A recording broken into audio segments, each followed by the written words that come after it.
and the members of Lakeland Public Television. Thank you.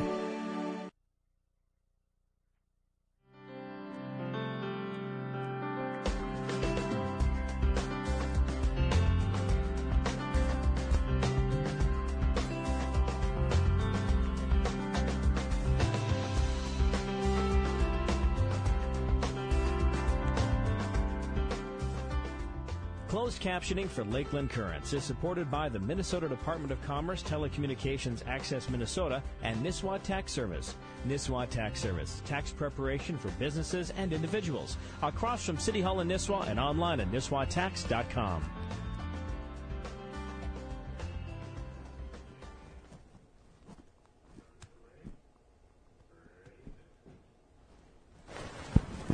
Good evening, everyone, and Happy New Year. Glad to have you back with us on Lakeland Currents.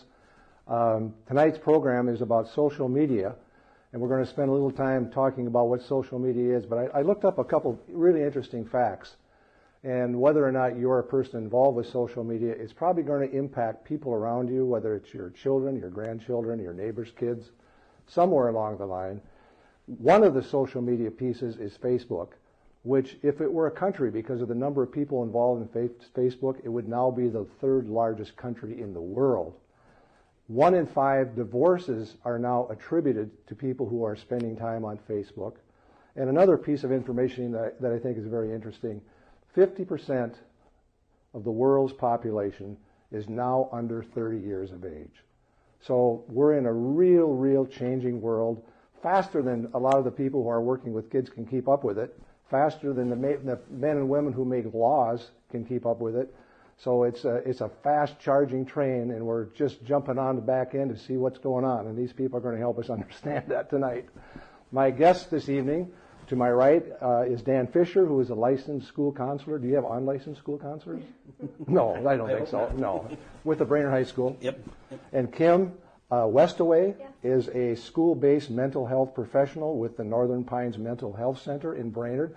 You also have offices outside of Brainerd. We do. Yep. Okay. Yes, and we can get back to that in a minute. And Mike Schmidt is the athletic director and the dean of students at the Staples Motley High School. Welcome to all of you. And I know you're all people who have had good experiences and probably not so good experiences in this whole world of social media.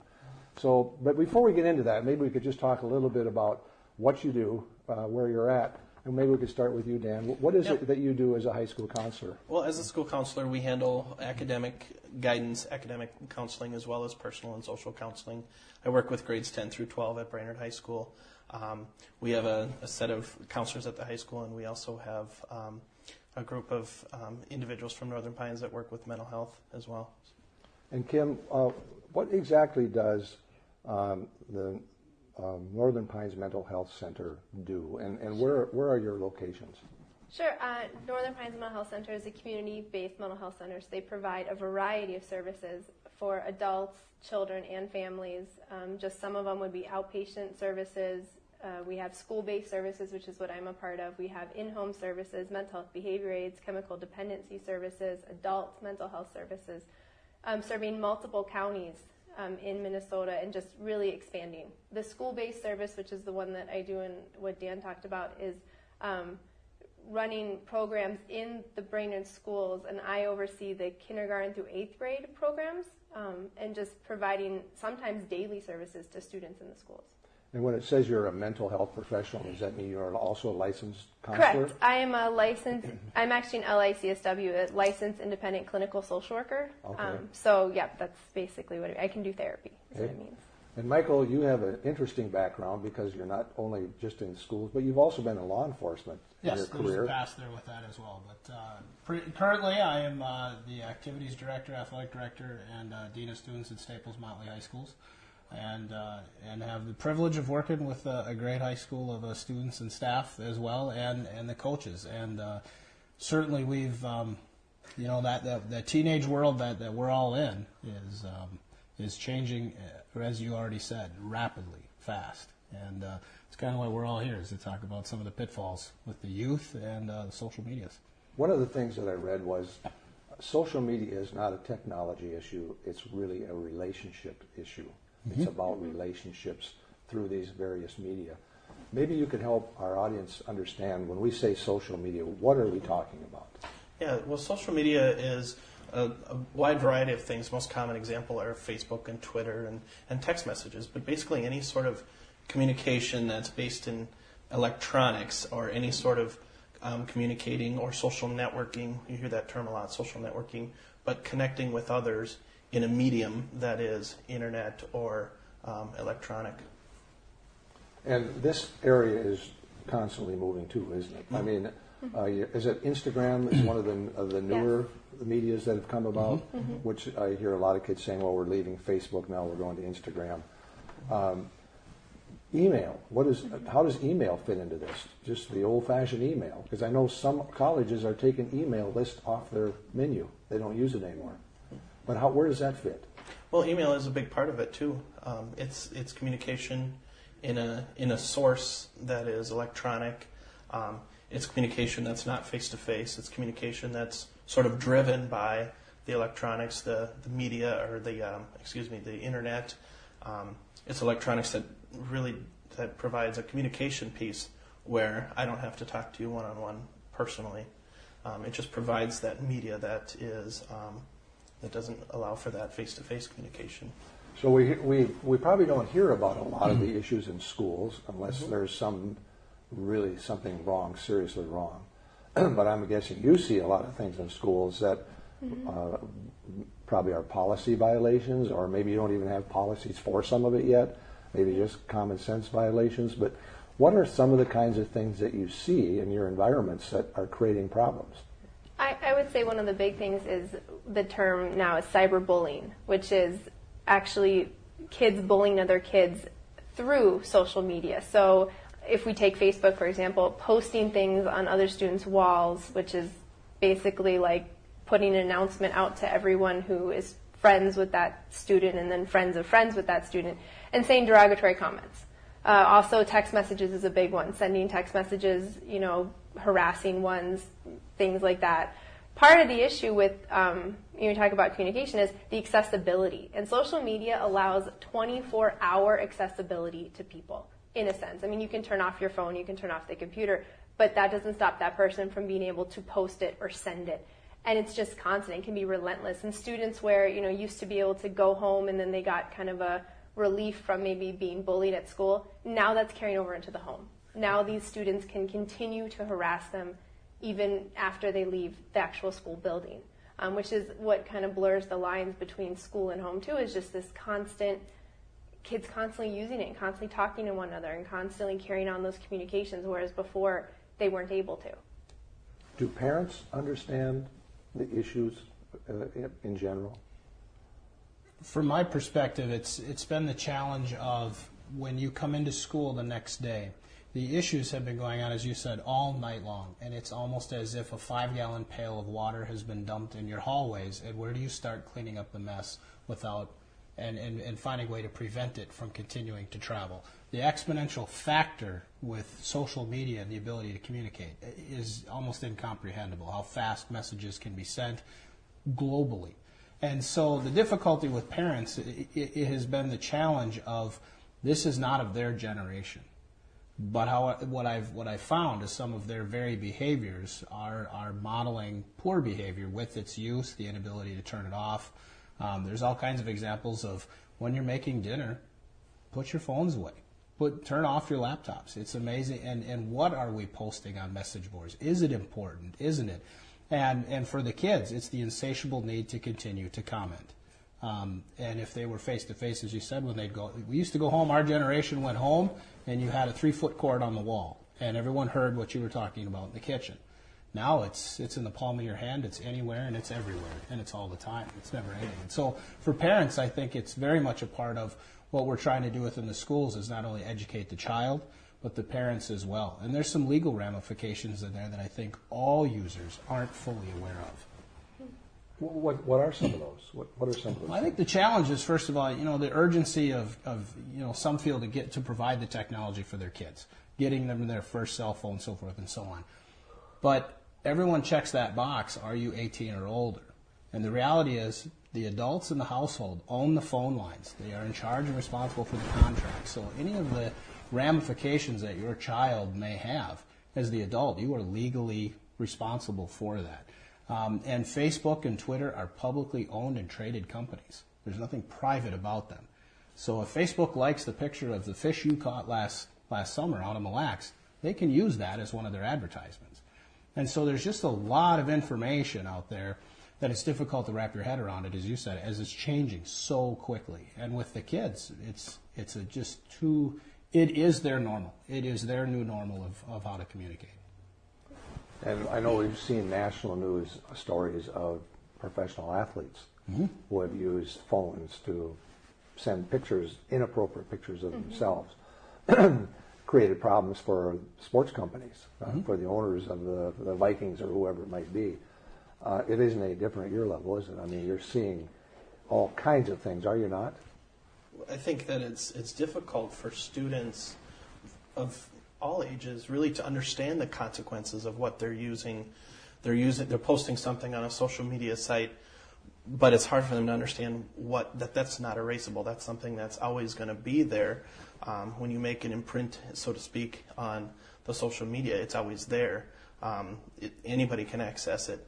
And it's hard for, I think, students to understand the consequences of that non-face-to-face interaction, of posting something that doesn't seem like, it seems harmless because you just hit the send button or the enter button, but the consequences that come after that, I know that's what we have to sweep up a lot, that spills over in the schools, is the results from the bullying or posting a picture that wasn't appropriate, that hurt somebody else, and it just really creates a difficult situation. Now, Mike, I know you said that kids have learned to set up dummy accounts. There's a bit of a new trend out there, and it's probably not new. It's the way that we used to kind of try and sneak around, if you will. But one of the things parents can do is ask to see your kids' Facebook and Twitter accounts. Sit down and look at them. What is your child typing and sending and posting? Our children, we all love them. They will humble you at times, and social media has become one of those new ways to be humbled, quickly. But that being said, the more disturbing part is the students that are the youth that are willing to create the false account for mom and dad to look at, and the secondary account that's almost an admission of, I am sneaking, I am being dishonest, and I'm also going to agree to go into as I say, the belly of the beast with everybody else, so we can continue on in our mischievous ways, to put it lightly. And so there's a real sense of trust with allowing the youth to have free reign of, and freedom of speech is something that's quite often argued with me in my office. Well, how can you hold me accountable for something? I have freedom of speech. You do not have the freedom to defame someone, to insult, to hurt, to antagonize, to sexually harass, to all those things. That's not the freedom of speech we're talking about.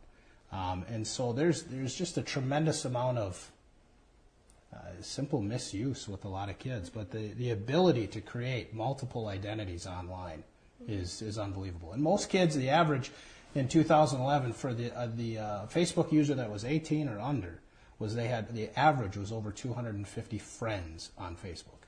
I don't have 250 friends. I may not know 250 people, but the more disturbing part was how many of those people had full access to private, personal, very discreet information because of the different settings the kids had and things like that. There's a tremendous amount of just blind, naive trust with the youth. Now, I think you made the comment one time, Mike, that if you maybe have 250 friends, but there might be 600,000 people who have access to this. Correct. So it's a much broader issue than most people are ever thinking about. Do you find that a lot of the kids are just naive? They just didn't understand that? I think to some extent that's true. I think we also have to remember when dealing with adolescents, they're very impulsive. That's just kind of comes with the territory. And so what sounds good at one moment, 30 minutes later, 2 days later, they may quickly realize was not a good idea. One prime example you had mentioned earlier with athletes and this taking pictures, sexual pictures. So many times we hear stories, even in the news too, you read about a teen, we'll just say a girl for the sake of conversation, taking maybe inappropriate pictures of herself, sending them to her boyfriend at the time, not even thinking about, okay, when they break up 2 weeks later, he has that picture. He has that picture on his phone. And she can't stop him from sending it to other people. I mean, obviously she could report it and things like that, but in the sense of he has it. And so I think teens don't think about necessarily the long-term consequences of what are the ramifications of if I do this now. And some of it is naive. I think, Facebook in particular changed their privacy policies frequently and have, altered a lot of how their site looks and how it operates. And unless you're super savvy and you're keeping up with all those changes and reading them thoroughly, I think there is a part of it where they're just naive. I don't think they understand. I don't think they know. I don't think parents always know. I mean, it is very difficult to keep up with this stuff. So I think to some extent that's part of it. I think the other part is that impulsivity and just the not even necessarily thinking about the long-term consequences. You talk about jobs, you talk about, in the future, goals you want to accomplish. Well, if your Facebook page has a bunch of inappropriate pictures and, they're doing a lot of inappropriate behavior over social media, that's going to affect those future opportunities. As people who work in schools, do you have access to this evidence when you have bullying? How do you get that information? I think it varies how much access you can have to it. I know kids in school, I think, schools are well aware of Facebook and they're well aware of the issues that you can have with letting kids have access to Facebook. That being said, I know law enforcement will use information on Facebook. If a student comes and says that someone posted an inappropriate message or whatever, they will have that person pull up. They will get access to that account, and they will look at that, and they will use that. And for text messages, they can go to the cell phone companies, get records of those text messages. So, and that's the other thing to do with the misconception of we could have a whole conversation of what does delete mean? To delete something, to get rid of it. Well, how gone is it really? And like you talked about Facebook owns that information, so it can still be accessed. It's off of your computer, but not off right, theirs. it's not gone. Even with your text message, you delete it from your phone, doesn't mean that the cell phone company doesn't have a record of it. And so I think when you're talking about issues of harassment and legal consequences, yes, absolutely, that information is being accessed and used as evidence. So how are the schools coping with these emerging issues? What's going on across the state and the country? Yeah, I think it's really difficult as educators to wrap our heads around this mountain of, okay, we have this problem, but how do we move forward with educating our kids about the consequences? How do we move forward with educating our students about their use? And our days are so busy already with how we interact with students. So I think as educators we get this, how do we tackle this? Where do we go from here? How do we even start to tackle this problem? And it can be overwhelming. And the answer is? I know at least for our program, we do have a specific, every year we do have a day or a week that we do devote to specifically social media and safety and privacy. Are you with the students? Yep, within our mental health program, the students that we serve, we do educate. We try to bring in law enforcement to speak about the legal ramifications and how if you post something that is sexual harassment and things like that. And we do a lot of education around that. Also, when we're working with families, educating parents. Like Mike talked about. 2, what are some of the things that you need to be aware of? What are some red flags in your child's Facebook account? If they have 300 friends, maybe you want to talk to them about that because they probably don't actually know all those people. So we do a lot of education at the level of the students and the parents. But, that certainly isn't going to be tackling the whole problem, not even by a long shot. What age levels do you start seeing this developing as an issue? Frighteningly, it's elementary. Elementary level? It's like 4th and 5th, 6th graders? Younger. Or younger? Yeah. Really? Mm-hmm. They have cell phones and they're on Facebook in the 1st and 2nd grade? Yep. It is to that age of child. To today's child, that's their world. And it used to be where there were simple things in the athletics world, and you can remember, Ray, when you had to wait for the calendar to come out. And now it's changed, it's updated, it's instant. We can change a game within 15 minutes and notify hundreds of people through one text message. And so our own insatiable appetites for information, gotta have it, got it now. Printed news is absolutely just becoming an archaic form to communicate with people. It's a lost art form to sit down and read an actual book. Even our books are now electronic. We've all seen that holiday gathering where someone older in the group has taken the picture, and the youngsters want to come over and see the back of the camera, the digital camera, and the look of disappointment when they can't instantly see their picture. Well, I remember traveling where we had to get home from the trip, have our film processed. It's, you know, you've probably been in a boat with people that instantly take the picture and they're still holding the rod and they got to get on there and they got to post it and they have to send it. And so as far as with the kids of today, it starts as soon as it's put in the palm of their hands. So how do you, when you have bullying issues, what's your process? How do you deal with that typically? I think there's a lot of steps that have to be involved in it. You have to look at the severity of, what exactly happened. Was it a back and forth? Was it a back and forth thing? Is it something to the level of, we're talking about sexual harassment? Is that something, where we need to be involving law enforcement in that? Is it repeated? I mean, there's just so many factors that get involved in it.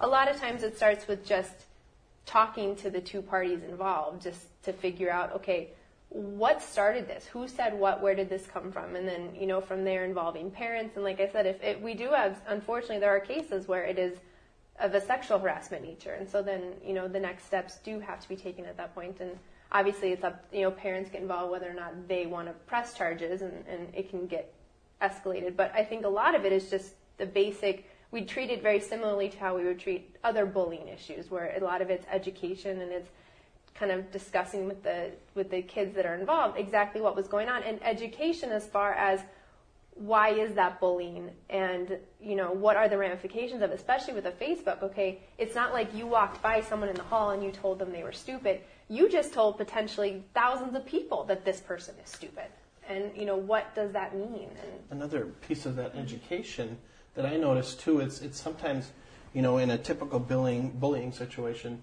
we try to educate our students as to how can we walk away, how can we tell an adult, and something as simple as deleting that person from Facebook. Sometimes students don't get that. They think, well, I'm going to lose a friend then.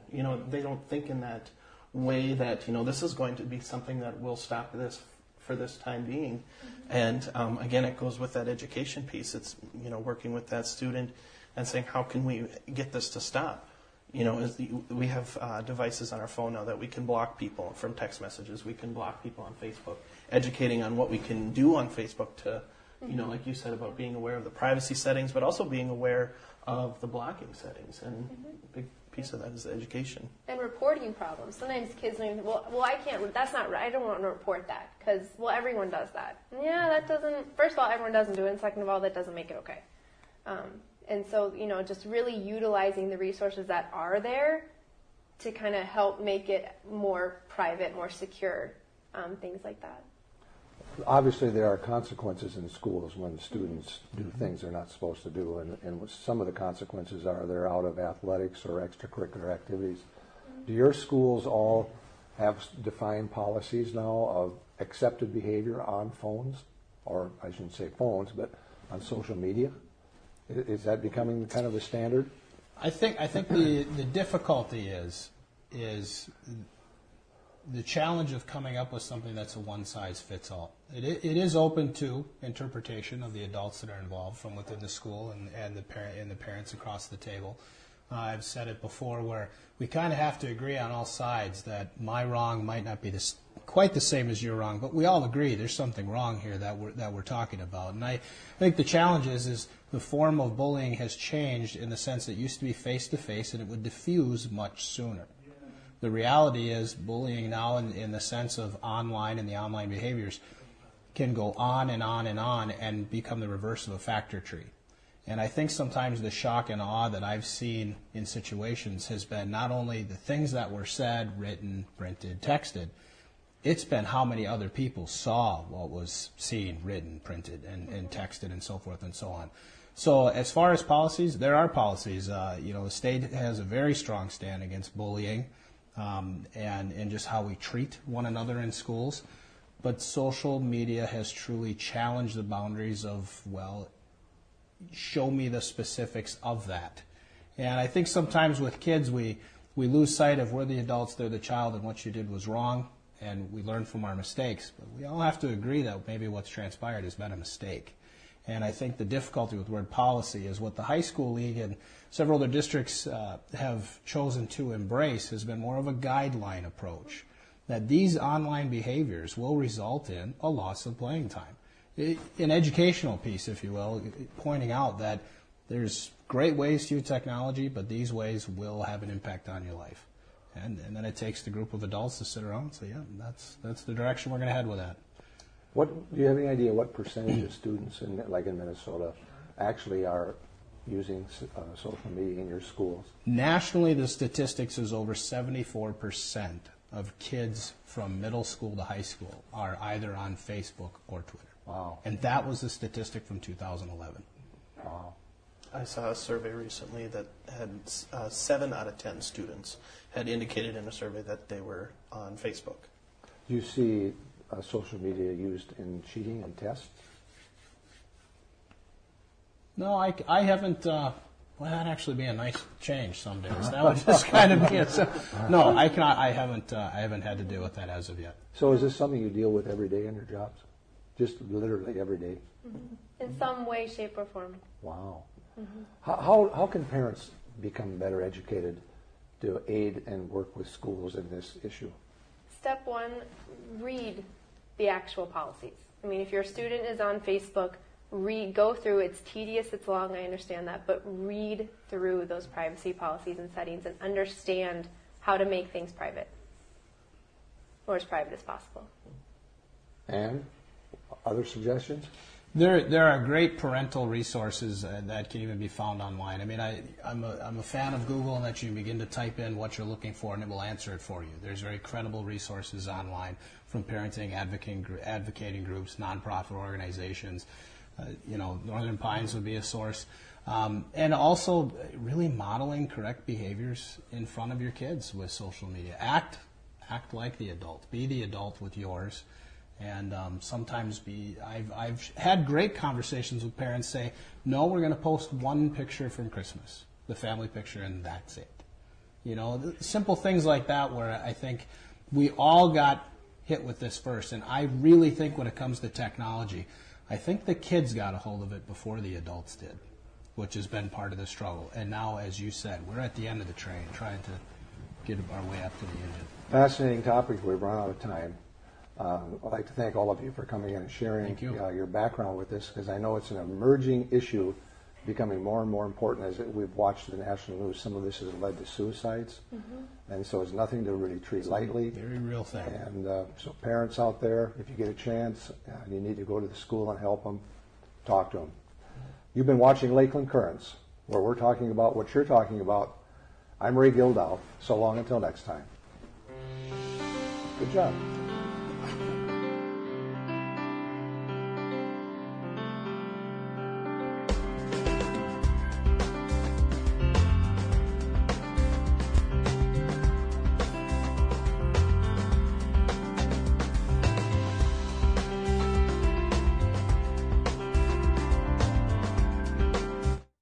Programming on Lakeland Public Television is brought to you in part by John Luth and the staff of North Country Dental, practicing family dentistry in Bemidji and proud to sponsor Lakeland Public Television. North Country Dental.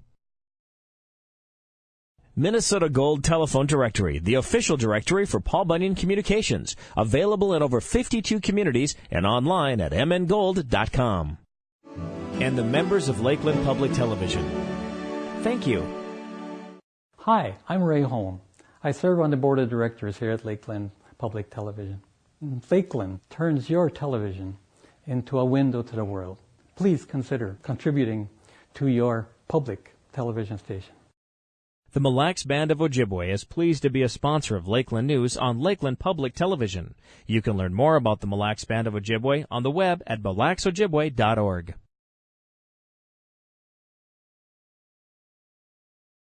Catch Beaver Hockey Friday night at 7:30, sponsored in part by Paul Bunyan Communications. Paul Bunyan Communications is your local cooperative providing television, broadband internet, and digital voice services for one low price on one bill. Paul Bunyan Communications. We're right here. You're watching Lakeland Public Television, serving central and northern Minnesota.